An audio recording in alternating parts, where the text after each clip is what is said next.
Hello everyone. Today I just wanted to show you my most recent gnomes. These are my 4th of July gnomes. If you've been following us, I started with Valentine's Day, and then I did St. Patty's Day, and then I did spring. So I didn't want to show you how I did it because it's pretty much the same technique, and I have the links below. The Valentine Day gnomes are the ones that are like these, and if you watch that you'll see exactly how to do it. But I just got 2 pairs of socks, stars and a striped sock, and I thought these just turned out so cute because you didn't have to worry about the pattern being up or down. And I used the white yarn, and then I used the same noses that I've been using all along.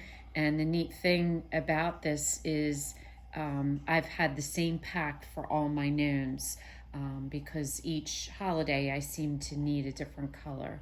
And then all I did was I got this cute ribbon. It came in a spool of 3, red, white, and blue. That was at Michael's Crafts. And then I just did a little felt. I cut it into the pattern of a star, and I sewed on a little red button with some blue string. And I just thought these turned out really cute for 4th of July or for summertime. So I hope that you enjoy these, and definitely look at the links below if you want to see the techniques on how to make these. So if this is your first time watching, welcome, and please don't forget to subscribe. And if you want to receive future notification of posts, hit the bell. And if you like this video, please give us a thumbs up. That lets us know what type of videos to make for the future. And thanks for watching, and hopefully we'll see you again soon.